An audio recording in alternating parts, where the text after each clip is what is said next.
Whew. What's up, y'all? This is it. This is day one. This is what's going on with me. I am here in my room getting ready to leave for Guatemala.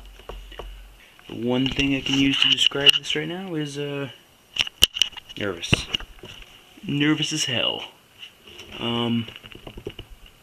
This is a very new experience for me, and I don't really know what Guatemala holds. Oh!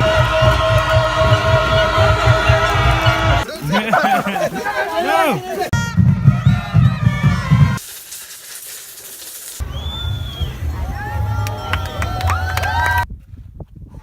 Have you ever jumped into something that was incredibly nerve-wracking, but you went through with it anyway? Imagine having a fear of roller coasters, but regardless, locking yourself into the ride so you'd finally be forced to conquer that fear. Well, that's what I decided to do when I made the decision to take the gap year instead of going directly to college. Me llamo Cyrus Burns. Me llamo Cyrus Burns. Me llamo Cyrus Burns. Me llamo Cyrus Burns. Yes, he is. Yes, he is. Yes, he is.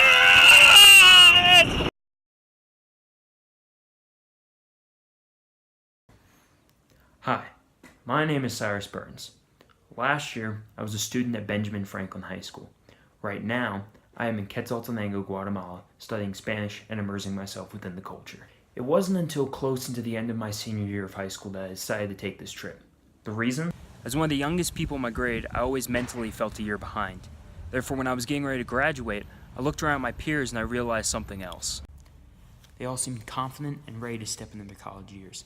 Many of them felt ready and mature enough to go into the next step of reality. It was exactly the opposite for me. So I started asking adults what they thought about the situation. I started taking notes about regrets that people had when they were going into college. A big one that I got? The regret of not traveling when they had the chance. I had remembered that my father had recommended traveling early on. I think we both got the sense that I was not prepared to be stepping into the next step of reality. So I searched for a way to travel and maximize my time. The answer actually came walking in the door for me one day.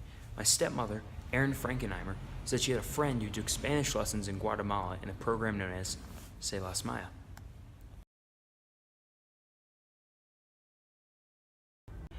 As I thought about it, I knew it would be the best opportunity. I always valued the idea of becoming fluent in Spanish, but I never took the initiative to do so. So, I decided to take advantage of the time I would have, saved up some money at my job, and went searching for answers. Answers on how I could further maximize my time, what I wanted to study in the future, and how I could become the college prep student I wanted to be a year ago. I was scared before I got here to Guatemala, but I was petrified when I finally made it to my destination. That lasted very shortly, as the students and teachers at CELAS welcomed me with open arms. CELAS Maya is a Spanish immersion school where they have you live, learn, eat, and even dance fully immersed, so you can have the full Guatemalan experience. You spend nearly half or more of your day speaking in Spanish during meals and school. I already knew before leaving that I wanted to incorporate this experience into my Dean's Scholarship submission, but I wasn't sure how just yet. As I experienced the diverse culture in the area, I knew that it needed to be shared with the world, but I also needed to incorporate a way to explore my study of choice in college, business, into the video. One day, when I went on a walk down to Central Park here in CELA, an idea hit me that I will now explain in Spanish. Yo estoy en el Parque Central de CELA para mostrarles una parte muy importante de mi viaje aquí en Centroamérica. Yo tengo mi cámara conmigo porque es el centro de mi proyecto. No solo quiero aprender español y viajar en este país, sino también yo quiero aprender más sobre la carrera elegir. Yo quiero aprender y comprender español y los negocios. Yo quiero estudiar los negocios en mi colegio. Para mejorar mi comprensión de los negocios, quiero entrevistar los negocios aquí en CELA. Pero ¿cuál es la diferencia de comenzar un negocio en los Estados Unidos y Guatemala? Y cómo la cultura de esta ciudad influye en el éxito de los negocios aquí. Estas son algunas preguntas que responderé en este video. That's right. The base of the box for my career will start is here in Central Park. I'll explore businesses for advice and lessons that I could take with me into college. Hopefully these interviews will be filled with content that I could look back to when I start in college. This Park Square will be a source of knowledge, culture, experience, and hopefully growth by the time I finish these interviews. Being that the owners in this area were either Guatemalan or tourists who moved here, I decided to split the interviews into two separate groups. Starting with the Spanish speakers. These are people that have lived here for an extensive period of time and obviously understand the language fluently. First thing I would like them to tell me about is their success. Secondly, I want them to teach me more about the area, about the culture and history that they have further learned about. This is what differentiates them from the English owners that I'll be interviewing. I would also like them to tell me about their success, but the most important thing for them is transitions into a new world as an entrepreneur. I want to know how they took themselves out of an environment they were comfortable with, put themselves into an environment they were uncomfortable with, and adapted and succeeded. So I got to work here at CELAS Maya, asking everyone for some advice on businesses to contact. The head of my school, Evangeline Lay, gave me a few suggestions on the businesses to contact, and my teacher, Alejandra Lopez, even helped me write a letter to bring into owners using the official CELAS Maya template. Next came the process of putting my nerves to the side and communicating with each business about the interview. At first, I didn't know where to start, but as I stepped into each business, I realized there were opportunities everywhere. There was an endless number of businesses around Central Park. The only problem for the owners was having a camera on them. After a few runs, I learned that I confidently explained my situation with a smile on my face. Noting that I was an aspiring student wanting to learn from them, 5 owners agreed to the interviews. Our first, Federico Velasquez Pacheco, owner of CELAS Maya, who's lived in Shela for 29 years. After building CELAS from the ground up, Federico now supervises all of the staff members at CELAS and works in the marketing team. Next, Eder Luis Maldonado Ribas, owner of Cafe Tabasco, who has lived in Shela for 5 years. Eder opened a Mexican restaurant in the Central Historic District to try and give the locals something that they had not tried before. The third person I found was Ociel Barrios, the head manager at Cafe Barista in Shela, who has lived here for all of his life of 26 years. Cafe Barista is a Guatemalan coffee house chain, but even though Ociel isn't the owner of the business itself, he gave me great perspective on what it's like running and being the head of one of the branches. The fourth participant was the owner of El Cuartito Cafe, a local cafe in the area that has incorporated the appeal of a nightlife in their business. This owner is named Lindsay Lopez. Lindsay Lopez is originally from the U.S. and has lived in Shela for right around 12 years. The fifth and final owner is named Alice of Mandarin Cafe and has lived in Shela for 3 years. She originally is from Australia. The reason I chose an owner from Australia is because Lindsay already gave me a good perspective on U.S. businesses versus Guatemalan businesses, and I thought it would be exciting to explore those differences in a different, commercialized, and economically successful country.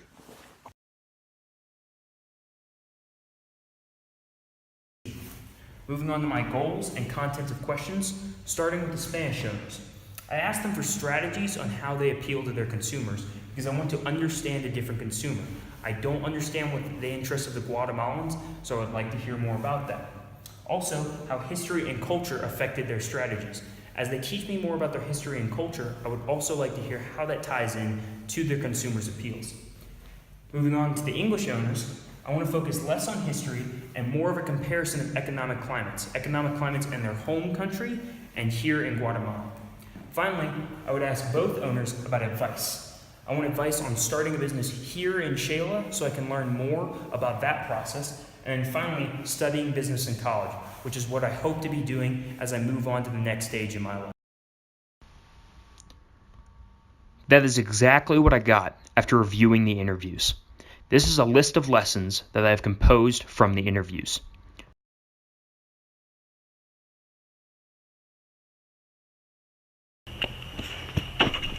A lot of energy, time, and money are going into reaching your goals. As you will see in these clips, Federico did many jobs prior to being able to open CELAS. Even after reaching his goal, he still had to run everything on his own for about 2 years. ¿Qué hizo usted en su vida para ser dueño de este negocio? He realizado muchos trabajos, ¿no? Yo vendí en el mercado, Wow. vendí como ambulante, yendo de una casa a otra, y finalmente yo tuve una experiencia de ser maestro de español. ¿Hiciste todas las cosas para los estudiantes aquí durante el inicio? Sí. Oh. Sí,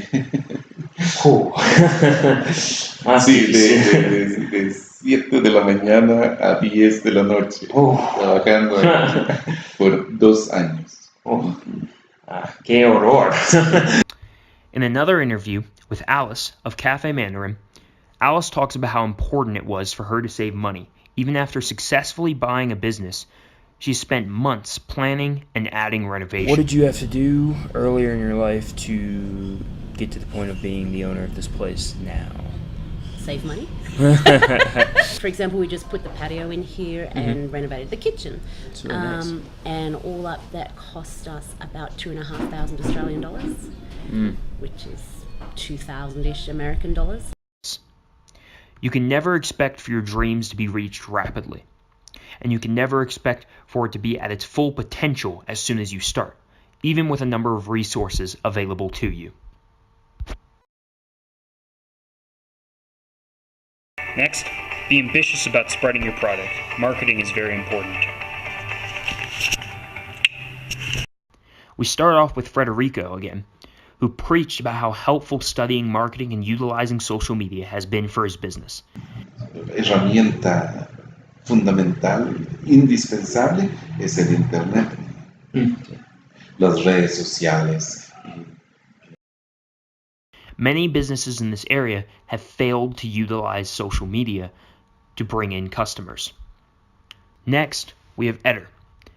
Eder has not focused much of his energy into spreading word about his business around, and it has caused some early struggles for his business. Esta parte era muy silencia. Sí. Casi no pasa gente. Sí, es verdad. Nosotros iluminamos la calle y pues ahora se ve un poco más transitable.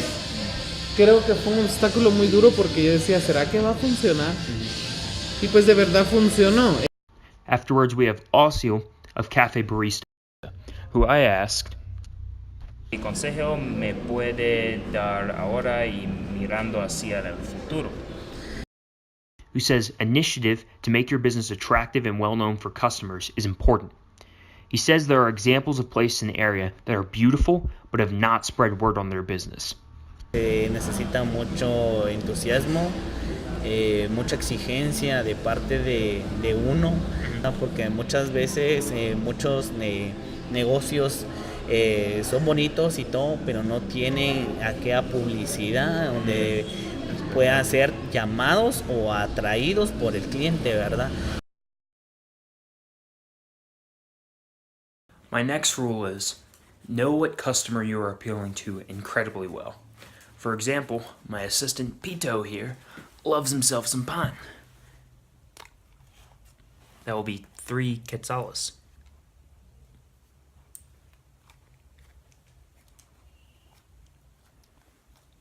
I want my money. Federico has personal experience in the field of Spanish education prior to opening up CELAS. Therefore, he's well aware of what his consumers want. He learned how the immersive culture speaks for itself as an attraction for his customers. ¿Qué consejo le daría a alguien que quiere empezar un negocio aquí? Entonces, algo que yo creo que es muy importante es conocer bien nuestro producto o servicio. ¿Por qué este producto o este servicio es importante para los clientes que quieren? Luego, hacer este producto lo mejor posible. No lo mejor posible, lo mejor. El mejor producto. Y que sirva a los clientes que quieren tener. En Quetzaltenango no hablamos inglés, entonces la inmersión es más intensa, ¿no? Sí. Y entonces eso ha hecho que muchas personas vengan aquí a estudiar y algunos pues se enamoran de la ciudad o de chicas o chicos y se casan aquí. Sí. Entonces también eso ha creado una cultura más cosmopolita. As for Eder of Cafe Tabasco, he came into business confident, but did not look into the interest of a Mexican restaurant with his consumers in the area. ¿Qué aspectos culturales lo siento, No es problema. ha utilizado para atraer a clientes? La cultura mexicana. La cultura mexicana. La decoración es una decoración mexicana. Tourists have a new culture to experience in Guatemala already, and Guatemalans are so held to their roots here that a smaller, different business has a risk of not starting well. ¿Qué es el tiempo mejor para tu negocio? Mira, el año pasado hubo diferentes fechas. El mes de septiembre y octubre, muy bueno. El mes de diciembre, muy bueno. Porque más turistas. Más turista, Sí. posiblemente, pero este año no. Este año fue muy bajo. Significa de que no hay una fecha determinada que es mejor. The reason I say this is because my interview with Asiel of Cafe Barista. Asiel talks about how popular some traditions are here and historically how the interest of the people today is connected to that.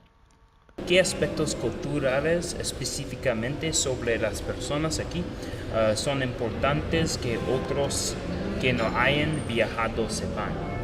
Ok, principalmente nuestra cultura es bastante extensa, tanto como sus idiomas, como sus raíces, ¿verdad? Está lo que todavía tenemos algunas personas con lo que es su traje o la forma de vestir, el traje típico, en especial en lo que es en las mujeres, se observa más la capacidad del traje, ¿verdad? Que conforma de 3 piezas, lo que es el corte, el huipil y lo que es una faja, ¿verdad? Eso es lo que hace que Quetzaltenango aún no pierda todavía su cultura. There's a lot of diversity in the culture here, but it's due to the diversity of ancestral cultures in Guatemala. This is especially exemplified by the owner's outlook of the square. Asiel explains numerous times during this interview that the square is sometimes called the heart of the city, a multicolored heart, or a crib of culture. ¿Sabe algo de la historia de Xela sobre el Parque Central? Xelajú es la cuna de la cultura. Luego sobre lo que es Parque Centroamérica en Quetzaltenango, es el corazón multicolor del centro histórico de Xela. The locals hold on to many of their traditions, and that stems from the pride of their history. When Quetzaltenango became an autonomous state in 1838 for a temporary period of time, the people in that state, known as Los Altos, practiced old Mayan traditions that many people had let go of due to the former colonial period. To this day, that pride has remained. That can be seen in the languages that still linger, the clothing that people still wear, and the architecture. After talking with Lindsay, a person who was ambitious to appeal to both the tourist consumers and locals, I strictly believe that tourism was a strong no in a place like Guatemala where your consumer is seasonal. Used anything specific strategy-wise to appeal to, the tourists or just the locals in general as well? So when we bought the business, it was a couple years old, and it was like 99% foreigners was our client base. Yeah. And so maybe the opposite of what you're asking, I realized that wasn't a sustainable business model. Yeah. Because tourism here has a high season, has a low season, it has good years, it has bad years. until I talked with Alice, who altered my perspective on this a bit. Alice has a successful business model that works solely with tourists. So in CELAS, you've got people that stay for between 2 weeks usually, up to 6 months, or then they decide to live here. Whereas in other areas in Guatemala, it would be more of a touristic market, so people are there for 1, 2, 3 days. So what's really good here having a business is once you have a customer, you know you're going to have that customer for the next 2, 3, 4, 6 months. Yeah. That's because I learned in her field of business, you can appeal to strictly tourists under one rule. The next lesson I learned is, know what you're getting into thoroughly when starting your business. For example, say you walk into a garden that the dog uses the bathroom in. Know that you're doing that. The reason Alice has success in her business model, which is appealing to tourists that want great coffee, is because she spends so much time prepping for this point. She studied business and marketing in college. Do you have any advice for school-wise or looking into the future about studying business? Study hard. Of course. That's always a good one. No, I studied marketing and business management as well. Saved money she needed to buy a business here, moved to CELAS, lived here for 1.5 years prior to buying Cafe Mandarin, and even after all of that, spent a month talking with the former business owner every afternoon about their business model and how to handle their consumer. Anything you wish... Oh, and I'm losing my questions. Anything you wish you knew about the area before starting... before taking over the business? No, I think because I'd been here 3 years prior for a couple of months, and then I'd been living here for 1.5 years before I bought into the business. So I guess I was pretty much aware of everything that went on, that was relevant. Yeah, for sure. So no, I think really I was pretty well across it. Okay. And also when I was buying into the business, I sat down with the 2 owners every afternoon for about a month, and we just went through everything to make sure that our view for the business was aligned, our business values were aligned. So I really knew what to expect within the business as well. Our next example, as you may recall, Federico was already talked about as an individual who was incredibly prepared prior to going into CELAS. Pues mira, eso es más a través de mis clases y a través de mis también experiencia, ¿verdad? With his work in the education system prior to that and his experience with other educational programs, he knew the competition that he would be facing and how much work he would need to put in to build. Our final example for this lesson is Lindsay. Lindsay knew that she was going into a forgiving economy that allowed her to have more confidence in her business. She has more room to work with seasonal waves of tourists and breaks for college. Most people in the U.S. seem to believe that those things, especially continuing to develop a business, are slower here in South America. What is your opinion on that? I would twist that around and say maybe it's just a little more forgiving. Like you're able to kind of take risks that maybe you wouldn't have taken in the U.S. My next lesson is, stay confident in your ideas and remain stubborn about moving forward. Well, gotta be stubborn. This starts with what I noticed about the owners that I was interviewing. I noticed that one dominant trait about each of these individuals was their prominent confidence. All of them remained their eye contact, took these questions with ease, and had energy that you could feel in the air. The test of having a camera and mic in your face is enough alone to demonstrate your confidence. Lindsay of El Cuartito Cafe was probably the most inspiring with her confidence. She talks about how she welcomes challenges in her situation. When asked about the competition in the area, she called it exciting and said that she has used it to be innovative with her business. This part of CELAS has obviously over the years developed into sort of a business hub. Do you think the growing competition so far has helped or hurt your business, or has it brought in? I personally, as a business owner, I thrive when there's more competition. I think that competition is healthy. That it's pushed us to we have to do be more innovative, and it's also helped us to kind of like go, it's time to do more of this and less of this, and change our business for developing, I guess would be the word, doing the same idea, then for me, it's inspiring. It's like, okay, it's time to look for a new, better idea, and go outside the box. Sometimes it's kind of exciting. Exactly. Yeah. It's kind of a moment where you need to find your niche. Yeah. Yeah. I think that ideas and originality is all. You always try to do something new and different, and keep people coming in and keep people in the door. Especially when you have a brick and mortar, it's like you got to physically get people in the door. She has added things that allow her business to stand out from other businesses and claims that the competition was what allowed and motivated that to happen. When I asked for advice about starting my business, she ensured I would be confident and successful as long as I had a passion for it. For me, going in the future, or just in the present, stepping into college, as someone that may want to try and look into establishing a business one day in New Orleans, do you have any advice for me?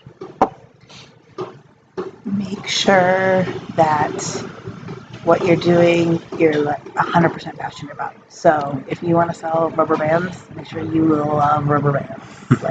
Because you will sell rubber bands like nobody's ever sold rubber bands. It doesn't matter what you're selling, what you're doing, but if you fully believe in it, you will be successful. Our next clip, we have Eder of Cafe Tabasco.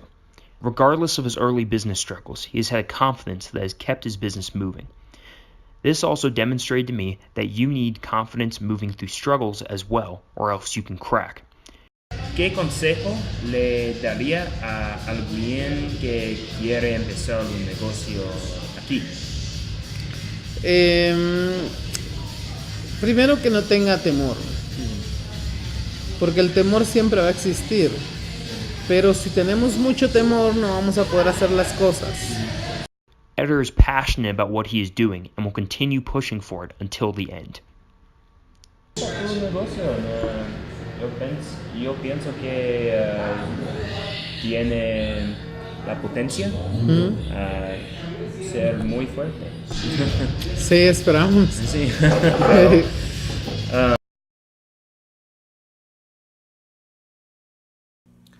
My next lesson is hold on to the knowledge that you gain in school, but do not completely rely on it. Hola, ¿cómo estás? I'm doing great, but since I just finished studying 125 hours of Spanish at CELAS Maya, I'm just going to hand this to you and you can figure it out yourself. This is less about devaluing my education and more about what I need to do to take control of my future. Federico talks about how important his education on marketing has moved his business ahead of others. The utilization of social media was incredibly valuable and appealing to a consumer, U.S. citizens who are on their technology very often. Eder of Cafe Tabasco preached the idea of having a strong education and sticking with it. Apparently, a lot of kids have problems with finishing their education here. Un estudiante tiene muchos problemas para poder terminar sus estudios. Y que siempre es bueno tener el objetivo principal, estudiar y terminar la carrera. Therefore, Eder said you will already have an advantage over a lot of people if you are sticking with your education. Mi consejo es que te enfoques mucho en tus estudios, porque es lo que te va a dar resultados. There was another end of answers with these owners where they said that their studies helped them, but did not make or break their business. This is the reason I have also developed this idea that the info I receive at school is important, but it's not going to magically provide me what I need in the future. They are merely resources that will guide you partway there. Lindsay talks about how her studying a bilingual education wasn't what she needed at the time to help with her business today. It did, however, help her to be fluent in understanding and speaking Spanish. Anything you wish you knew prior to becoming the owner of this place or moving here specifically? I always say that I wish that when I was studying I studied bilingual education and I worked as a barista, and I always say that I wish that I would have known that this is where my life is going to end up, because I would have paid more attention to my side job. Right. She said that their entrepreneurial mindset and growth in a family that worked in retail is really what helped her in the end. As an owner now, what did you have to do to get to this moment? I mean, Me in my personal life, it was just working in retail and having my family is full of people who work in sales and they're kind of like extroverted, so I think that really helped me to have the confidence to be able to do something. Just as far as being an entrepreneur, I think that, it wasn't at all what I studied. It was, but it was something that kind of came naturally. As for Alice studied marketing and business in college, but said that the info wasn't 100% valuable when she opened Cafe Mandarin. She said it guided her in the right direction when it came to opening and managing her business, but in the end, it was her initiative that brought her to where she is today. But for me, most of what I learned at uni was very big scale stuff, and then when I moved into the workforce, I worked in small scale businesses where basically you're just running on common sense. So a lot of those fields kind of give you more of a general look on it as opposed to the specific thing you need for your niche, I guess. Definitely. And I found, for me personally, a lot of what I learned was just so general. And you come out thinking, oh yeah, I know how to run a marketing department. And you don't. So that would be my advice. Take it all with a grain of salt, because they can never teach you exactly what you're going to need for whatever career you happen to take. That goes into my last idea that schooling is only half of the journey. The final half is you. You are the initiative, the originality that will spring out of your business. Eder not only taught me the value of my education, but he also made me realize how I can reach this inner potential within me. The potential to be original, confident, and have my own initiative.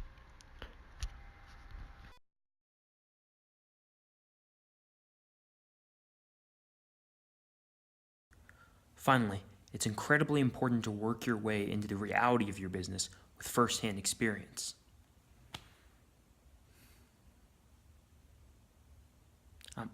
I'm sorry, are you waiting on something?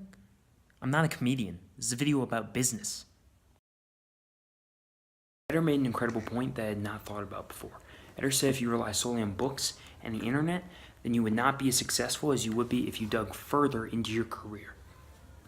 Y que trates la manera de realizar proyectos como esto, en donde tú interactúas con la realidad. Porque si solo agarramos los libros, el internet, empapamos nuestra mente de información. Pero la información es diferente, la teoría con la práctica. He used my interview, or my interviews, as an example for this idea. I am working with other owners to witness firsthand what it is like running a business, talking with people that have some of the best experience in the situation.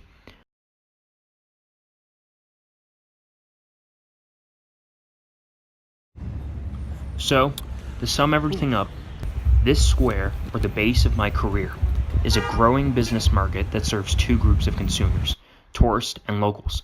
The locals value their history, so it is difficult to attract them to businesses that do not model themselves after the Guatemalan culture. Therefore, local markets, coffee houses, and dance clubs are some examples of the most successful businesses in the area. When it comes to tourists, many of them want to experience and learn about the culture of CELAS. So, Spanish schools, local restaurants, markets, and coffee houses as well appeal to them. Finalmente, necesito hablar sobre la cultura en mi caja y lo que me ha ayudado a aprender. Mi caja, o el Parque Central de América Central, contiene una esencia de cultura diferente a cualquier otra. Su energía se filtra a través de las calles de la ciudad y ayuda a las personas a reconocer su historia y el espíritu de su gente. Gente amable, artística, apasionada y, lo más importante, mis amigos. A medida que experimente más de la cultura aquí, vendría a alimentarme de esta energía. Fui testigo del Festival Anual de Cometas, una celebración para el Día de los Muertos, donde la gente construye cometas del tamaño de una estatua para conectarse con sus antepasados en el cielo. Encontré el origen de su religión en la iglesia más antigua de América del Sur. Encontré el significado en la expresión vale la pena cuando escale uno de los volcanes más altos de Guatemala. Aprendí que ser limpio aquí es una caminata propia en algunas de las duchas más frías que he tenido. Y finalmente, experimenté la comida en uno de los Whole Foods más exóticos del mundo en los supermercados guatemaltecos. Con las lecciones culturales de estas experiencias, me acerqué a personas con las que originalmente tenía demasiado miedo para tratar de comunicarme. Y al hacer estas nuevas relaciones, sentí una felicidad que solo había sentido en otra ciudad antes. If you haven't made the connection yet, is the only other place in the world that has taken my heart besides here in CELAS, and that is the Big Easy, New Orleans, Louisiana. Both communities have a list of similarities that I had not noticed until recently. Both communities have a long history of struggle that they have used to create a city of love and togetherness. Both communities have a heavy multicultural influence that gives every corner of their town a uniqueness of its own. And Shayla's love for its community translated into an energy that I have not felt since a Saints Super Bowl win. Me encanta esta ciudad porque la historia y la cultura de esta ciudad, me recuerda de Nueva Orleans. And this comparison made me realize something about my box. Everyone can have a box of their own, a place where you can grow, create a base for your career, and break through cultural barriers. The only thing really stopping you is the fear of the unknown. But finding this box is worth much more than just conquering fears. It may contain the steps you need to start off the rest of your life.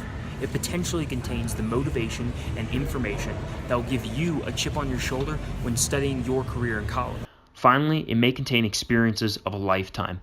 And once you realize this, that any place in the world can be your box, you have mentally prepared yourself for a mountain of obstacles. Prior to this point, I was a graduate who was hesitantly walking towards the starter's line of the first step towards reality, college. After interviewing the people and experiencing the culture of my box, I am impatiently waiting at the starter's line to sprint into the rest of my life.